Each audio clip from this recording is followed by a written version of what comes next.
औज़ु बिल्लाहि मिनश्शैतानिर्रजीम बिस्मिल्लाहिर्रहमानिर्रहीम अस्सलामु अलैकुम वरहमतुल्लाहि वबरकातुहू। उम्मीद करते हैं आप लोग होंगे खैरियत से। हॉकाई के एक और एपिसोड के साथ आपका मेज़बान मोहम्मद साद असलम हाज़िर खिदमत है। नाज़रीन, महंगाई महंगाई महंगाई और महंगाई। आपने महंगाई को सुना भी है, देखा भी है और महंगाई को बर्दाश्त भी कर रहे हैं। हर गुज़रते दिन के साथ चीज़ों की, अशिया की कीमत में इजाफ़ा होता रहता है और हम इसे बर्दाश्त करते हैं। टूटे दिल के साथ, रूखे रवैयों के साथ इसको बर्दाश्त करते हैं। हुकूमत को बुरा भला भी कहते हैं, लेकिन at the end of the day हमें बर्दाश्त करना पड़ता है। तो आज हम आपको बताने जा रहे हैं कि महंगाई आखिर होती क्यों है, कौन कौन से अवामिल हैं जो इस पर असरअंदाज होते हैं। आप में से ऐसे बहुत सारे लोग होंगे जिनको इन अवामिल के बारे में और इन्फ्लेशन यानी महंगाई के बारे में बहुत सारी मालूमात पहले से होंगी, लेकिन हम आसान ज़बान के अंदर और सादा तरीके से आपको समझाने की कोशिश करेंगे कि इन्फ्लेशन बेसिकली क्यों आता है, महंगाई क्यों बढ़ती है। नाज़रीन, सबसे पहले हम बात करेंगे अनएम्प्लॉयमेंट यानी कि बेरोज़गारी का कितना ताल्लुक़ है इस महंगाई के साथ। चार अवामिल के बारे में बात करेंगे, चार फैक्टर्स के बारे में बात करेंगे जिनकी वजह से महंगाई यानी कि इन्फ्लेशन बढ़ता है। उसके बाद आपको बताएंगे कि अनएम्प्लॉयमेंट का क्या ताल्लुक़ है इस इन्फ्लेशन के साथ। सबसे जो पहला फैक्टर है वो है बूम, इकोनॉमिक बूम जिसको कहते हैं। इस बूम के अंदर होता बेसिकली ये है कि लोगों की सैलरीज़ बढ़ रही होती हैं, लोगों के जो बिजनेसेस होते हैं वो बेहतरीन चल रहे होते हैं और उसके नतीजे के अंदर आवाम के पास पैसा बहुत ज़्यादा होता है।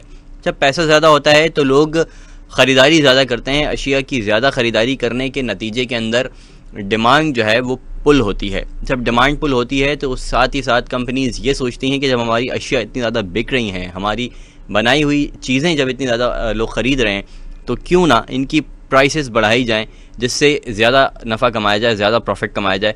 तो इसको इकोनॉमिक बूम पीरियड कहते हैं। सबके पास पैसा होता है, ख़रीदार के पास भी पैसा ज़्यादा होता है और उसी के नतीजे के अंदर अशिया की कीमतों में इजाफा करके जो बेचने वाला है वो भी कीमत ज़्यादा लेने की वजह से प्रॉफिट ज़्यादा कमाता है। तो इस तरह से इकोनॉमिक बूम की पीरियड के अंदर इन्फ्लेशन जो है वो बढ़ता है, यानी कि महंगाई बढ़ती है। लेकिन ये वाली महंगाई बढ़ने के नतीजे के अंदर आवाम को बर्दाश्त नहीं करना पड़ता, क्योंकि आवाम के पास पैसा ज़्यादा होता है। बिजनेसेस अच्छे चलने के नतीजे में या फिर सैलरीज जो है वो बढ़ने के नतीजे के अंदर। दूसरा जो फैक्टर है वो है कॉस्ट पुश। इस कॉस्ट पुश के अंदर होता यह है कि रॉ मटेरियल्स जो हैं उनकी प्राइसेस बढ़ा दी जाती हैं, जिसके नतीजे के अंदर इन्फ्लेशन महंगाई जो है वो बढ़ जाती है। रॉ मटेरियल की प्राइसेस कैसे बढ़ाई जाती हैं? गवर्नमेंट के टैक्सेस उसके ऊपर आयद किए जाते हैं जिसकी वजह से प्राइसेस बढ़ती हैं, या फिर रॉ मटेरियल बेचने वाली जो कंपनीज़ हैं या रॉ मटेरियल मार्केट के अंदर सप्लाई करने वाले जो लोग होते हैं, जो व्यापारी होते हैं, वो उनकी कीमतें बढ़ाते हैं। इसके बहुत सारे फैक्टर्स हो सकते हैं, जैसे कि हमारे पाकिस्तान के अंदर सैलाब बहुत ज़्यादा आया है। सिंध पूरा तकरीबन डूब चुका है सैलाब से, और जितनी भी फसलें वगैरह थी हमारी जनूबी पंजाब में, सिंध के अंदर या बलूचिस्तान के अंदर जहाँ भी, तो वो तबाह होने से ज़राअत का जो शोबा है हमारा उसको बहुत ज़्यादा नुकसान हुआ है। और उसी के नतीजे के अंदर जो चावल है, गंदम है, गन्ने की फसलें हैं या फिर और दीगर बहुत सारी चीज़ें हैं, सब्ज़ियां हैं, ये सब कुछ आगे चलकर महंगा होगा। अभी भी होता जा रहा है, लेकिन बतदरीज जो है इन सब चीज़ों की प्राइसेस जो है वो बढ़ेंगी। इसी को कॉस्ट पुश कहा जाता है। इसके नतीजे के अंदर जो है वो महंगाई में इजाफा होता है। तीसरा जो फैक्टर है उसके ऊपर बात कर लें। तीसरा जो फैक्टर है वो है वेज पुश। अब ये वेज पुश क्या होता है? वेज से आप समझ सकते हैं कि सैलरीज़ जो हैं वो बढ़ाई जाती हैं, या दिहाड़ियाँ जो हैं वो मज़दूरों की बढ़ाई जाती हैं। सैलरीज़ और दिहाड़ियाँ बढ़ाने के नतीजे के अंदर जो कंपनीज़ ये काम कर रही होती हैं, वो सारी की सारी कंपनीज़ जो है वो पैसा जो वो अपने एम्प्लॉयज़ को दे रही होती हैं, वही पैसा वो उन्हें कवर भी करना होता है। तो इसके नतीजे के अंदर ये होता है कि वो पैसा अपना रिकवर करने के लिए वो कंपनीज़ जो अशिया बना रही होती हैं उन अशिया की कीमतों में इजाफा करती हैं। इसके नतीजे के अंदर भी महंगाई यानी कि इन्फ्लेशन जो है वो बढ़ता है। इसके अलावा चौथा जो पॉइंट है, जो फैक्टर है जिसके ऊपर हम बात कर लेते हैं, वो थोड़ा सा लेंथी टॉपिक है, वो है करेंसी डेप्रिसिएशन। करेंसी डेप्रिसिएशन ये होती है कि जब पैसे की डीवैल्यूएशन होती है, वो इस नतीजे के अंदर होती है कि जब कोई कंट्री, कोई मुल्क, किसी मुल्क की जो गवर्नमेंट है वो ज़्यादा नोट छापने लगे। जब ज़्यादा नोट छापे जाते हैं या बड़े नोट छापे जाते हैं तो उस कंपनी का पैसा जो है, उस कंपनी की करेंसी जो है वो डी वैल्यू होती है, जिसके नतीजे के अंदर उस करेंसी डिवैल्यूएशन की वजह से जितनी भी इम्पोर्टेड अशिया हैं वो महंगी ख़रीदी जाती हैं। इसके अलावा जो मुल्क के अंदर रहने वाले लोग हैं उनके लिए तमाम अशिया की कीमतों में बतदरीज इजाफा होता रहता है, जिसकी वजह से महंगाई यानी कि इन्फ्लेशन के अंदर इजाफा होता है। लेकिन ये एक बहुत ही ख़तरनाक हद तक भी जा सकता है अगर इसे कंट्रोल ना किया जाए, यहाँ तक कि ये ट्रिगर भी कर सकता है हाइपर डीवैल्यूएशन को, और इसके नतीजे के अंदर हाइपर इन्फ्लेशन मुल्क के अंदर पैदा होने का खतरा होता है। अब ये हाइपर इन्फ्लेशन क्या होता है ये मैं थोड़ा सा आपको समझा देता हूँ। हाइपर इन्फ्लेशन जैसे नाम से जाहिर है कि इन्फ्लेशन की हद पार होना। इन्फ्लेशन का एक थ्रेशहोल्ड है जिसके बाद उसे कंट्रोल करना नामुमकिन हो जाता है। मिसाल के तौर पर आपको समझाने के लिए बताता हूँ कि वेनेजुएला का आपने नाम सुना होगा। 2016 से लेकर 2019 तक वेनेजुएला के अंदर 5 करोड़ गुना 5 करोड़% वहाँ पर इन्फ्लेशन जो है वो बढ़ा। इतना ज़्यादा इन्फ्लेशन बढ़ने के नतीजे के अंदर उस मुल्क के अंदर इन्फ्लेशन जो है वो हाइपर यानी कि जो थ्रेशोल्ड है उसका क्रॉस हो गया और हाइपर इन्फ्लेशन जो है वो उस मुल्क के अंदर पैदा हो गया। साथ ही साथ एक और मुल्क की मिसाल भी आपको देते चलें कि जिम्बाब्वे में 2008 के करीब इतना ज़्यादा पैसा डिवैल्यूएट हो गया था कि वहाँ पर 1 बिलियन 1 मिलियन और साथ ही साथ 1 ट्रिलियन डॉलर के नोट्स भी जिम्बाब्वे को छापने पड़े, और वहाँ के उस वक्त 1 ट्रिलियन डॉलर की जो वैल्यू है वो उस वक्त अमेरिका के $1 के बराबर थी। तो इतना ज़्यादा उसका पैसा जो है वो डिवैल्यूएट हो गया था। तो ये एक बैलेंस होता है, एक बारीक सी लकीर होती है जिससे अगर कंट्रोल एक वक्त पर कर लिया गया तो फिर तो ठीक है।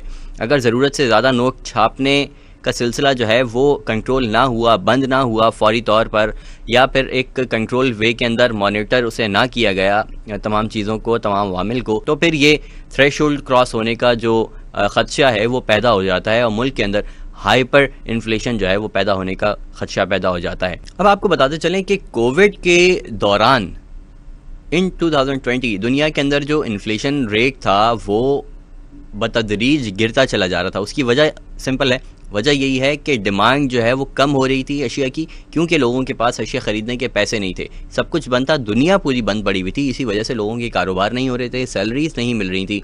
गो के वर्क फ्रॉम होम भी चल रहा था बहुत दुनिया के बहुत सारे ममालिक के अंदर, बहुत सारे रीजन्स के अंदर, पाकिस्तान के अंदर भी बहुत हद तक वर्क फ्रॉम होम चल रहा था। लेकिन उसके नतीजे के अंदर क्योंकि कंपनीज़ खुद प्रॉफिट कम कमा रही थी, इसी के नतीजे के अंदर अपने एम्प्लॉयज़ को भी वर्क फ्रॉम होम करने के बावजूद भी सैलरीज़ कम मिल रही थी। तो उमूमी तौर पर, मजमूई तौर पर ये देखा जा रहा था कि दुनिया के अंदर इन्फ्लेशन जो है वो तेज़ी से नीचे आ रहा है। उसकी वजह ये थी कि डिमांड जब कम हो रही थी तो अशिया की प्राइसेस भी कम हो रही थी। उसके नतीजे के अंदर इन्फ्लेशन जो है वो दुनिया के अंदर जो है वो कम होता जा रहा था।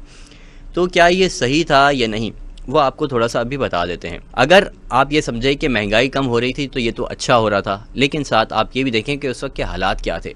उस वक्त लोगों के पास बहुत सारी कंट्रीज़ ऐसी थी, पाकिस्तान के अंदर ही बहुत सारी जगहों पर लोगों के पास खाने को कुछ नहीं था। हालांकि महंगाई कम हो रही थी, अशिया की कीमतें कम हो रही थी, लेकिन अशिया की कीमतें कम होने के बावजूद भी अगर पैसे ही नहीं होंगे तो ख़रीदेंगे कैसे, लेकर खाएंगे कैसे। तो महंगाई कम होना ही सिर्फ बेहतर नहीं होता। महंगाई कम होने के नतीजे के अंदर अगर ऐसा हो जाए कि अगर आवाम के पास पैसा भी ज़्यादा है और महंगाई भी कम हो रही है तो फिर है मज़े की बात।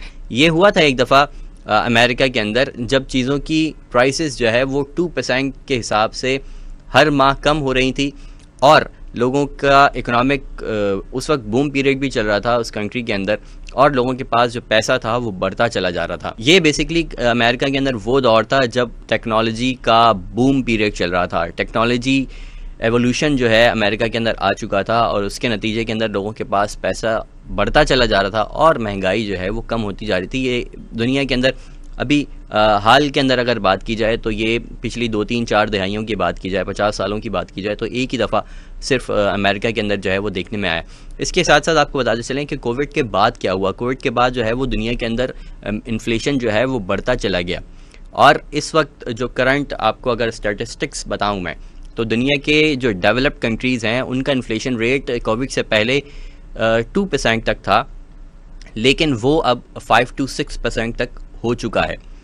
अगर पड़ोसी मुल्क इंडिया की बात की जाए तो वहाँ पर इन्फ्लेशन जो रेट है वो पहले 4% तक होता था अब कोविड के बाद की अगर बात की जाए तो 2022 का करंट जो उनका इन्फ्लेशन रेट है वो 7% है।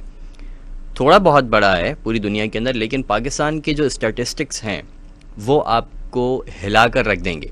हालांकि आपने रोज़ाना की बुनियाद पर महंगाई बर्दाश्त की होगी, लेकिन इसके बावजूद स्टैटिस्टिक्स जब सामने आते हैं, जब नंबर्स सामने आते हैं तो यकीनन सुनकर धचका लगता है। तो आइए आपको पाकिस्तान के 5 साल के रिकॉर्ड्स बताते हैं इन्फ्लेशन रेट के। 2018 की सबसे पहले बात करते हैं। पाकिस्तान के इन्फ्लेशन रेट था 5.09%। 2019 में इमरान खान की हुकूमत में आते ही इन्फ्लेशन रेट जो है वो हो चुका था 10.58%। अब ये क्यों हुआ था ये आप बखूबी जानते होंगे। उस वक्त आपने बिल्कुल फेस किया होगा। उस वक्त आप यही सुनते रहते होंगे कि पुराने वाले जो थे उन्होंने जो है वो रोका हुआ था प्राइसेस को, वो हुकूमत का कर्जा बढ़ाते चले जा रहे थे, हुकूमत ज़्यादा कर्जा ले रही थी, सब्सिडीज़ दे रही थी और बहुत सारी दीगर कहानियाँ। गो के मैं मानता हूँ उसमें से कुछ कहानियाँ जो है वो सच्ची थी और बाकी सारी कहानियाँ जो है वो किस्से कहानियाँ थी।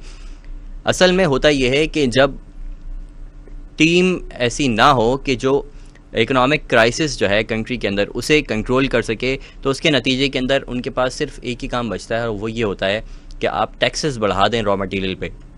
कॉस्ट पुश वाला जो मैंने फैक्टर बताया था वही। इसके बारे में आगे भी मैं मजीद बताता हूँ आपको। 2020 की अगर बात की जाए तो उस वक्त कोविड चल रहा था। कोविड का दौरान भी पाकिस्तान के अंदर इन्फ्लेशन रेट 9.74% था। दुनिया के अंदर कोविड के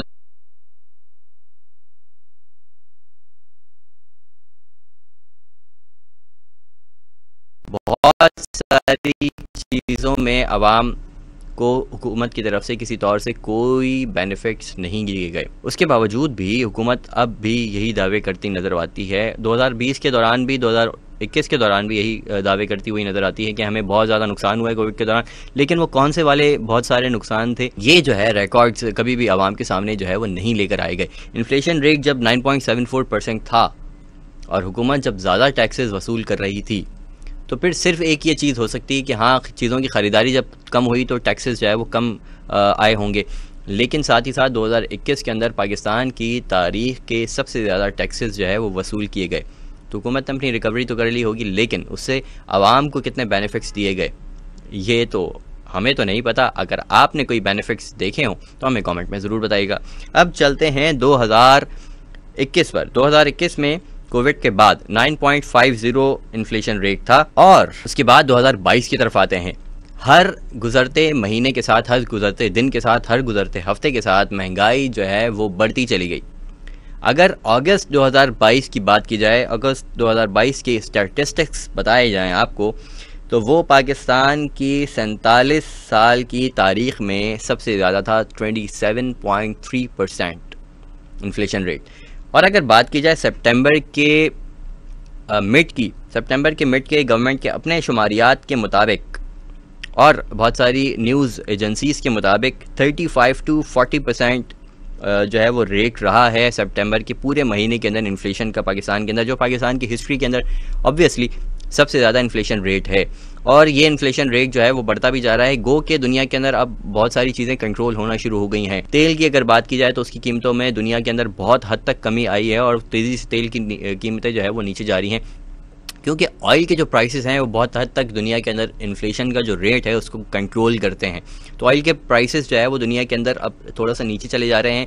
इसके साथ साथ महंगाई भी जो है वो कंट्रोल होने दुनिया के अंदर शुरू हो गई। लेकिन पाकिस्तान के अंदर महंगाई कंट्रोल होती हुई किसी तौर से किसी सूरत भी नज़र नहीं आती है और ये एक बहुत बड़ा सवालिया निशान है हुकूमतों की कारकर्दगी पर। मैं सिर्फ इमरान खान के दौर की हुकूमत की बात नहीं कर रहा, बल्कि मौजूदा दौर की हुकूमत जो PDM की हुकूमत है उसके ऊपर भी सवालिया निशान उठते हैं कि गो के ये बातें करते थे अपोजिशन के अंदर बैठ कर कि इमरान खान साहब जो है वो महंगाई बढ़ा रहे हैं और उनकी जो पूरी कैबिनेट है उसके अंदर ऐसा कोई भी बंदा नहीं है जो मुल्क को इकोनॉमिक क्राइसिस से निकाल सके। लेकिन हमने देखा कि इमरान खान की हुकूमत ख़त्म होने के बावजूद भी महंगाई ना कि कंट्रोल हुई बल्कि मज़ीद बढ़ती गई। हर गुजरते दिन के साथ महंगाई के अंदर इजाफा होता गया। सितंबर अगस्त इन दोनों के मैंने आपके सामने रिकॉर्ड्स रखे हैं। उसकी वजह ये थी कि पता चल जाए कि ये वाली जो मौजूदा हुकूमत है इसकी कारकर्दगी क्या रही है। तो इसकी कारकर्दगी जो है वो इन स्टैटिस्टिक्स की अगर हम खुर्दबीन से देखें या मैग्नीफाइंग ग्लास से देखें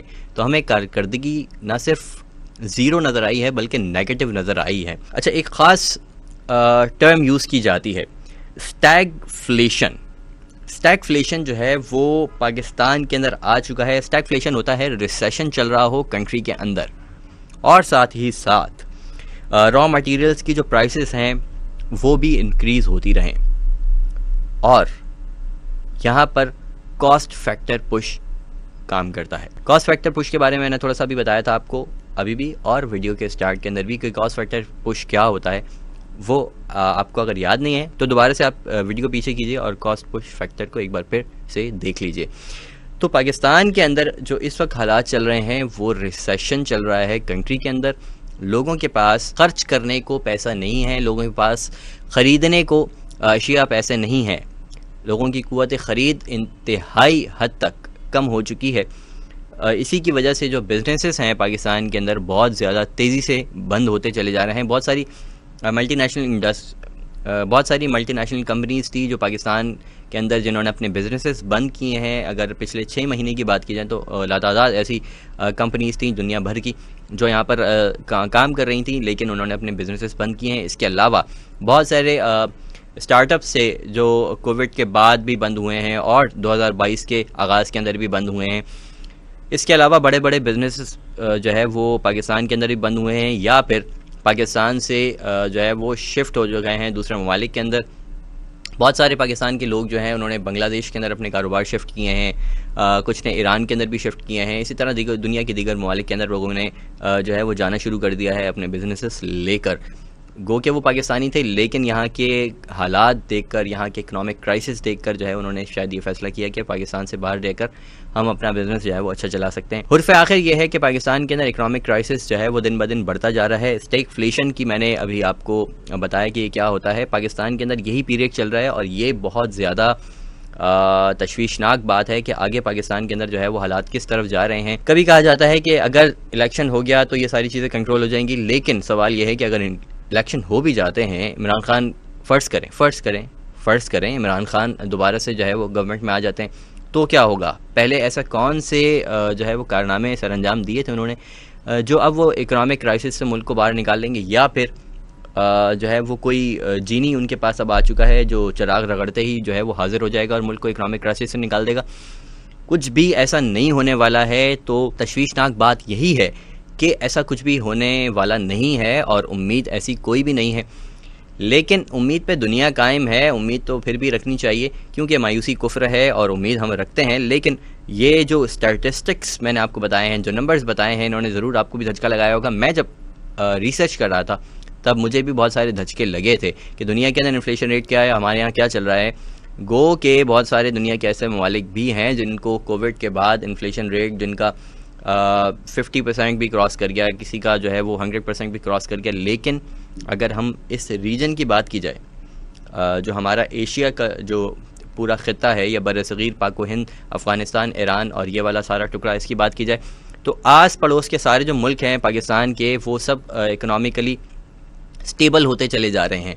अफ़गानिस्तान की बात अगर की जाए तो माशाल्लाह वहाँ पर भी हालात जो है वो बेहतरी की तरफ जा रहे हैं। अफ़गानिस्तान के अंदर इन्फ्लेशन जो है वो कुछ हद तक कंट्रोल हो गया है उनकी अच्छी इकोनॉमिक पॉलिसीज़ की वजह से। गो के दुनिया भर के अंदर अफ़गानिस्तान को दुनिया भर की पाबंदियों का सामना है। अमेरिका ने उसके आगे बहुत सारे जो है वो बंद बांध दिए हैं उसकी तरक्की के आगे।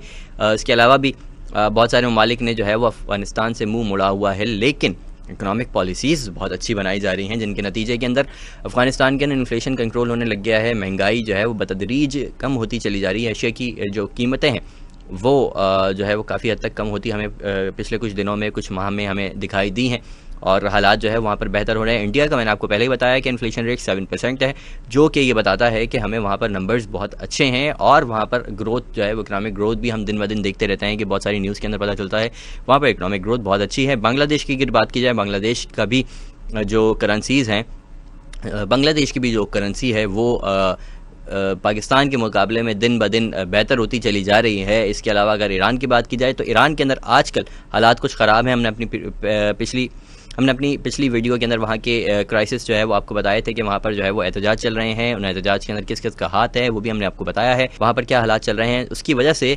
पॉलिटिकल अनस्टेबिलिटी और इकोनॉमिक थोड़ा सा क्राइसिस जो है वो ईरान के अंदर आ रहा है, लेकिन इसके बावजूद बहुत सारी चीज़ें जो है पाकिस्तान से बेहतर हैं। तो पाकिस्तान के हालात के लिए हम अल्लाह ताला से दुआ करते हैं, आप भी दुआ कीजिएगा पाकिस्तान के हालात जो है वो बेहतर हो जाएँ और अल्लाह करे कि यहाँ पर जो है वो कुछ ऐसे लोग हुकूमत के अंदर जो है वो मुंतखब हो जाएं जो इस मुल्क के अंदर जो है वो इकोनॉमिक क्राइसिस जो है किसी हद तक उसे कंट्रोल कर सकें, इन्फ्लेशन को किसी हद तक कंट्रोल कर सकें और लोगों की जो कुव्वत ख़रीद है वो फिर से जो है वो बढ़ सके, एम्प्लॉयमेंट जो है एम्प्लॉयमेंट यहाँ पर बढ़ सके। और एम्प्लॉयमेंट की मैंने पहले बात की थी, तो एम्प्लॉयमेंट का इन्वर्सली प्रोपोर्शनल ताल्लुक़ होता है महंगाई के साथ। एक अजीब सी बात है, हैरानकुन बात है कि एम्प्लॉयमेंट तब बढ़ती है जब महंगाई कम होती है। पाकिस्तान के अंदर के हालात आपके सामने हैं, महंगाई बढ़ने की वजह से एम्प्लॉयमेंट जो है वो कम होती जा रही है। होता इसके अंदर क्या है, सिंपल सी बात है, समझ में आने वाली बात है कि जब कंपनीज़ के जो बिजनेसेस हैं वो डाउन होते हैं तो जाहिर सी बात है एम्प्लॉयज़ को फायर करती है। कोविड के बाद आप सब ने देखा होगा, आप में से बहुत सारे लोगों ने फेस भी किया होगा, मैंने भी बहुत सारे लोगों को ऐसे में जानता हूँ जिन्होंने फेस किए हालात। और वो हालात ये थे कि जो कंपनीज थी उनको प्रॉफिट्स कम हो रहे थे, जिसकी वजह से वो जो है अपने एम्प्लॉयज़ को जो है फारिग कर रही थी। बड़ी बड़ी कंपनीज़, नाम किसी का नहीं लूँगा मैं, बड़ी बड़ी कंपनीज़ हैं जिन्होंने अपने बहुत बहुत बड़े नंबर्स जो है वो एम्प्लॉयज़ फारिग किए हैं। सालों से वो एम्प्लॉयज़ जो है वो उस कंपनी के साथ काम कर रहे थे, लेकिन उन कंपनीज़ ने उन एम्प्लॉयज़ को फारिग किया। वजह उसकी ये है कि उन कंपनीज़ के बिजनेसेस जो है वो डाउन होते चले जा रहे थे। तो यही रिलेशन मैंने आपको बताया कि इन्वर्स रिलेशन है अनएम्प्लॉयमेंट का और इन्फ्लेशन का। आज की वीडियो से इतना ही, नेक्स्ट वीडियो तक के लिए इजाज़त दीजिए, दुआ में याद रखिएगा, अपना बहुत ज़्यादा ख्याल रखिएगा, अल्लाह हाफ़िज़।